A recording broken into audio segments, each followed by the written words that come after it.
Bom, obrigado, Tainan, pela apresentação. Obrigado, professor Luiz, pela companhia, Gustavo, Gabriel. Obrigado ao grupo Taxi de Direito, João. É uma grande honra estar aqui para conversar com vocês todos sobre todos e todas, né? Uma boa noite também para todo mundo.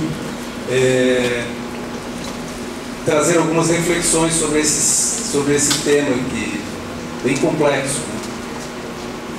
E ouvindo o Gustavo e o Gabriel, fica mais complexo ainda, né?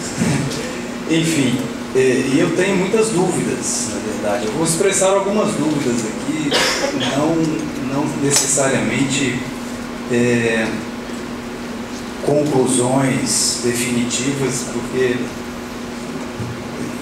quando a gente chega ao ponto de uma conclusão definitiva de alguma coisa, que parece que alguma coisa andou mal, né? Não sei. Enfim, eu tenho muitas dúvidas, ainda mais sobre este tema específico, marxismo e direito, né? Vou tentar então trazer nesse momento aqui, contribuindo com o debate, vou falar pouco, algumas dúvidas, algumas questões, algumas perplexidades. Segundo o professor José Paulo Neto, a compreensão do marxismo se baseia num tripé, né? Que é a teoria do valor, onde está compreendida a questão da produção do valor propriamente dita e, mais especificamente, a mais-valia, o mais-valor agora, como uma nova tradução colocou aí o conceito. O materialismo histórico dialético, que demonstra como essas determinantes e a formação da classe, as determinações, a forma da venda da força de trabalho, a constituição da força de trabalho enquanto mercadoria, como isso se explica historicamente, como há uma construção histórica nessas relações, que são relações sociais e políticas, que conduzem a esse modelo de sociedade, que vão se reproduzindo e se vão reafirmando historicamente dentro de uma perspectiva que é relacional, né? Muito mais do que propriamente do ponto de vista da subjetividade. E o terceiro tripé, que é, bom, reconhecendo as dificuldades para a classe trabalhadora, compreendendo, portanto, que essa sociedade capitalista ela se caracteriza pela divisão de classe, o capital e o trabalho, o quanto essa sociedade de classes é prejudicial, concebivelmente prejudicial e injusta para a classe trabalhadora, e que não há mecanismos de correção dessa sociedade e que, portanto, o esforço marxista é da superação da sociedade de classes, né? Tratando sempre de fazer referência à existência da luta de classes. Há então aí uma lógica revolucionária, né, de superação desse modelo de sociedade. No entanto, não existe uma fórmula para se chegar a isso, não existe como fazer, né, exatamente, formular, e nem se tem também qual é a sociedade, como é traduzida a nova sociedade posta a partir da superação. E existe uma realidade concreta também, que precisa ser percebida na perspectiva de chegar a esse momento da superação, que é a identificação da forma de funcionamento das sociedades capitalistas, superando o problema da aparência e da essência, como as coisas se aparentam de tal modo, e a gente precisa superar a aparência para chegar na essência, para produzir uma consciência de classe necessária que favoreça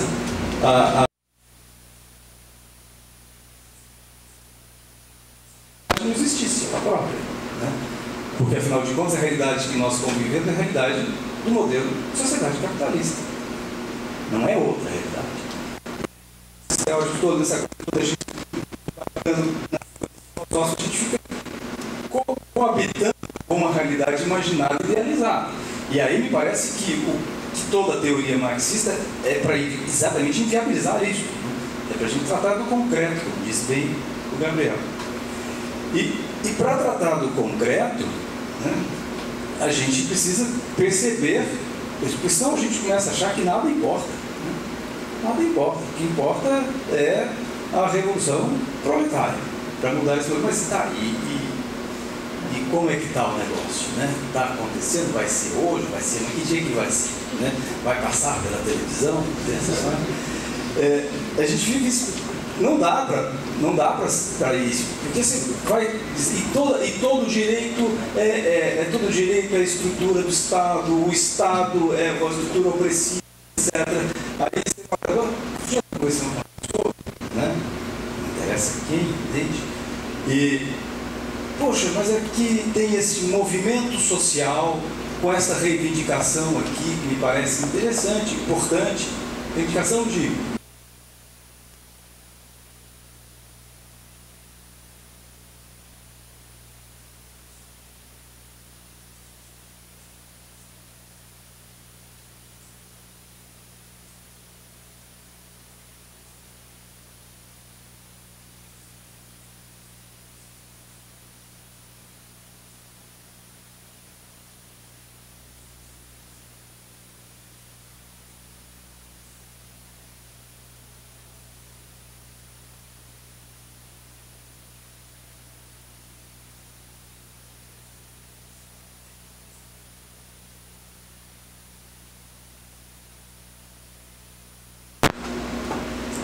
com uma posição social confortável, desprezar as lutas sociais por direitos de outras pessoas que não estão na mesma posição. Não é nem honesto, né? De um ponto de vista da sua correlação com a realidade. O que nos conduz também a uma dificuldade tremenda, né? Porque não se pode cair também na ilusão de considerar que as reivindicações de direitos serão por si suficientes para chegar ao ideal imaginado, né? Porque a gente pode cair na armadilha, existe aí também uma armadilha, de cair na armadilha de retroalimentar a aparência ilusão que o direito provoca, né? Então é difícil, não é simples. Se fosse simples, né, alguém já tinha solucionado esse problema. Mas enfim, o que nós não podemos incorrer, que me parece problemático, de fato, é na tentativa de contribuição acadêmica, contribuição intelectual que seja, contribuição na compreensão das coisas, perdermos nas discussões internas, nos debates internos e realizarmos um esforço autodestrutivo. Você é reformista, você é não sei quem, esse aqui é não sei quem, daqui a pouco ninguém também mais presta nada. Ninguém mais serve para nada. A gente não se ajuda, a gente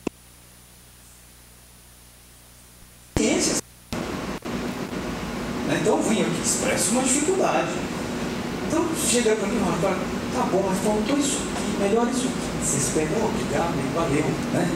Vamos lá, né? Mas não, a gente começa a criar fórmulas de compreensão do mundo em que quem não se encaixa na nossa compreensão está do outro lado, né? E de um lado, sim, e aí não contribuímos com muita coisa. E às vezes as coisas são difíceis, vai. Você pega lá uma crítica radical do direito, assim, direito, não serve para nada. Aí você vê a pessoa falando aqui, você sabe que a pessoa está com um propósito que é a favor da classe trabalhadora. Aí você pega uma outra pessoa que você conhece, esse trabalho que você sabe importantíssimo, a gente precisa ver, né, quem está falando a partir de qual posição, para também tentar ajudar aí na expressão das coisas.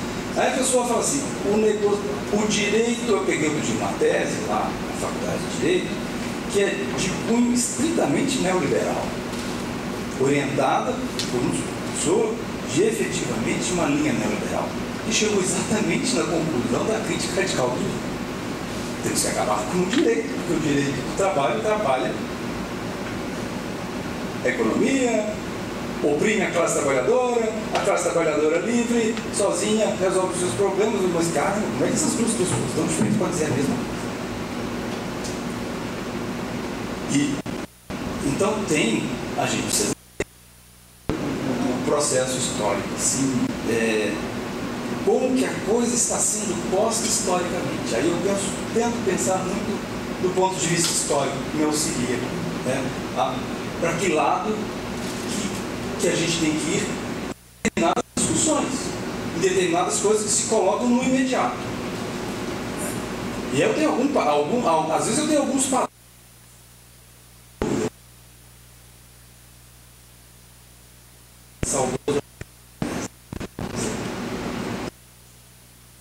Lá na década de 90, no auge, o Aníbal Fernandes foi um Aníbal.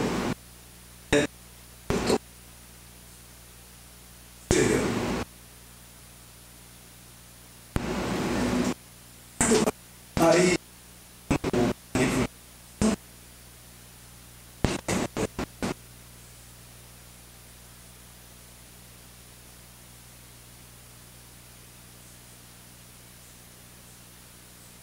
porque lá não faço nada.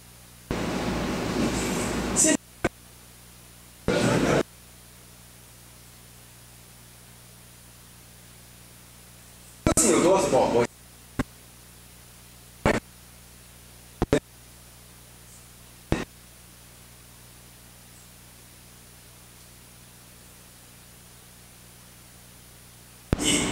participar efetivamente do concreto, da realidade, do momento, da contexto.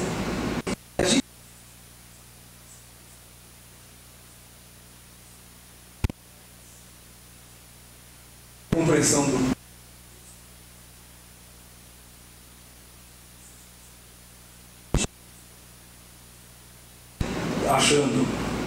tentando o que um teórico disse é outro, a gente tem que fazer uma correlação com a realidade distante, porque você vai querer buscar uma consciência, né, alguma interlocução, alguma legitimidade para a fala, você tem que ter. Uma pessoa que jamais se aliou a qualquer tipo de luta do concreto, e aí pode fazer um trabalho teórico mais limpo possível, a pessoa vai dizer quem é, de onde veio, por que está vindo, o que é isso? Né? Tem que ter alguma legitimidade para a fala. Né? Então a gente precisa chegar e pautar as coisas que estão acontecendo, e se posicionar, correr risco de errar, evidentemente. Né? Não pode chegar num momento histórico como esse, aqui na PUC, né? e não falar fora Temer. Né? Fora Temer. Né? Ah, pô, mas isso aí é igual, não. Isso tem que ser pontuado. Nós estamos num momento histórico importante em que essas questões precisam ser pontuadas. O massacre à classe trabalhadora que está sendo posto é um massacre efetivamente à classe trabalhadora. É uma destruição ferrenha das possibilidades da classe trabalhadora de se auto-organizar, e essa questão não é à toa.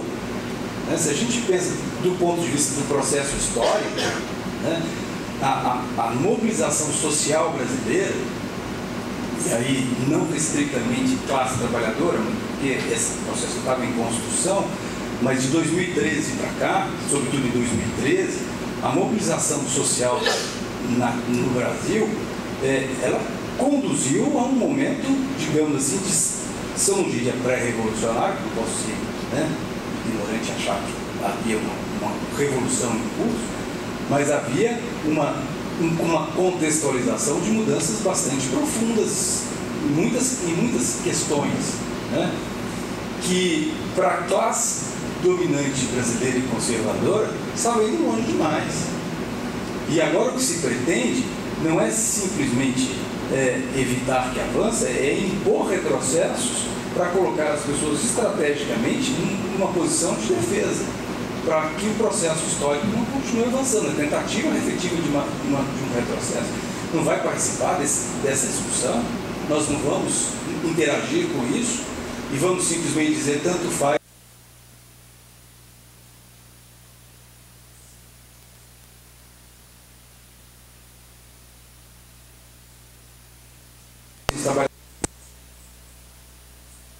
Mas não é tanto faz. Não pode ser tanto faz, porque se tanto faz fosse, não haveria tanto esforço para eles construírem, né? Do outro lado. Então eu percebo há uma noção concreta atual, uma compreensão concreta atual de que o Brasil, ao contrário do que havia no resto do mundo, diga-se de passagem, estava avançando num processo social bastante forte, né? E essa compreensão faz com que se tente impor um retrocesso. E a resistência a isso precisa existir, mas precisa existir com uma consciência de que o que havia também não era nada bom. E o caso da terceirização, caso típico, né, clássico, explícito. Vamos defender, somos contra a ampliação da terceirização. Somos a favor da terceirização que havia? Não. Né? Mas a gente precisa pautar essa discussão, a gente precisa estar colocado, essa questão precisa estar posta nas análises marxistas. Ela não pode ser desprezada. A mim me parece, a questão do direito de greve, né? A nossa contribuição também pode ser no sentido de explorar as contradições. Eu acho que isso, fundamentalmente, as contradições que o direito permite que sejam exploradas, né? Não é fora do direito, essas contradições estão lá dentro. Você pega essa questão agora do direito de greve, né? Que veio a decisão do Supremo e diz que greve, na verdade, agora é greve de fome. Faz greve e já tem o corte de ponto colocado. Bom, a gente tem uma grande oportunidade no direito para pegar a decisão e falar, bom, o Supremo já disse que, então, os trabalhadores, no primeiro dia que fizerem greve, já tem um corte de ponto. O direito de greve já tem a presunção do ilícito, né? Já gera o ilícito, já tem uma presunção do ilícito que gera esse efeito do risco à própria sobrevivência. Bom, mas se é assim, né? Nós podemos falar então da greve sem direito, porque se não tem o direito de fazer greve, tem a greve, e tem a greve sem o direito. Isso é um sistema, né?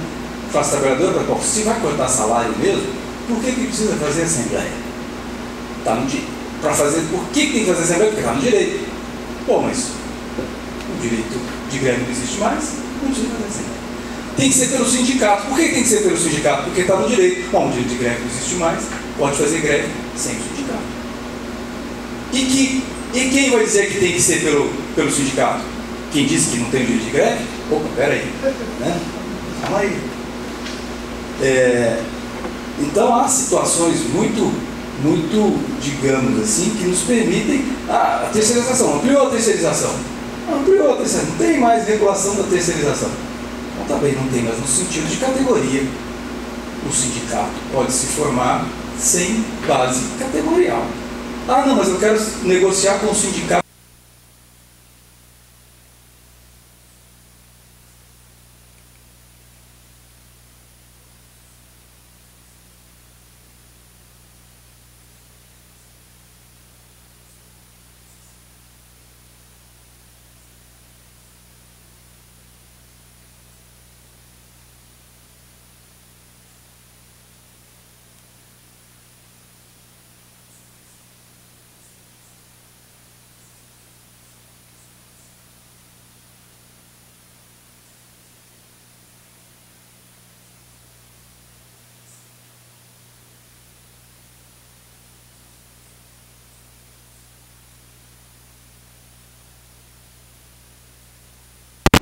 E aí a nossa contribuição vem para explorar as contradições que vêm na sequência, e verão, essa coisa também, estamos desesperados, qual vai ser o futuro? Estamos feitos, eu vou em algum lugar assim.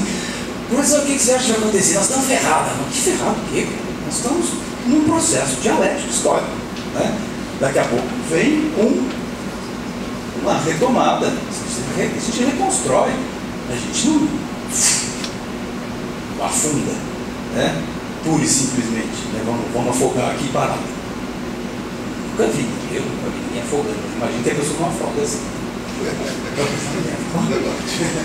Alguma coisa ela faz. Né? Então nós estamos nesse momento, que acaba sendo um momento bastante intenso, provocativo das nossas inteligências. Agora, no momento desse, que a gente tem alguma função. Se as coisas estão colocadas e resolvidas, não tem função nenhuma. As coisas nunca estarão resolvidas. Né? Elas estão sempre em processo. Nós temos que participar ativamente desses processos, correndo graves riscos de errar.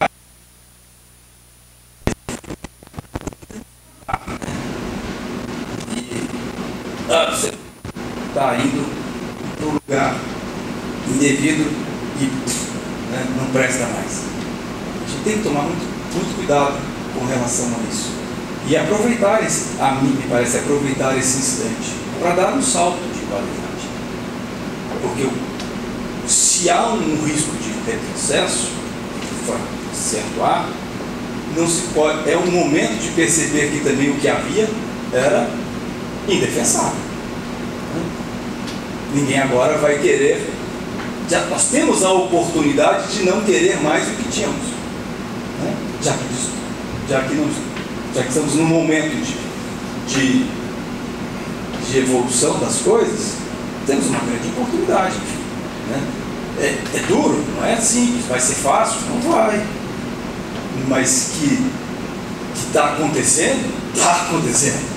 Ninguém vai falar que não está acontecendo nada e não está, sabe? Não, vou ver, não interessa nada, está tudo normal, nada vai mudar, já tem mudado. De 2013 para cá, não vai voltar a ser como era. E a minha perspectiva, que é sempre otimista, eu tenho esse problema grave, né? Por isso que eu talvez não seja efetivamente marxista, né? Porque marxista parece que tem que ser e pessimista, né? Então o sujeito vai lá e é otimista, fica uma coisa sem graça, né? Ninguém tem razão para ser otimista. Sou otimista, sou pessoa mesmo, né? Puxa vida, né? Chegar em casa com pessimismo é muito chato, né? Então eu sou otimista. Enfim. E meu otimismo é provocado também por observações, né, gente?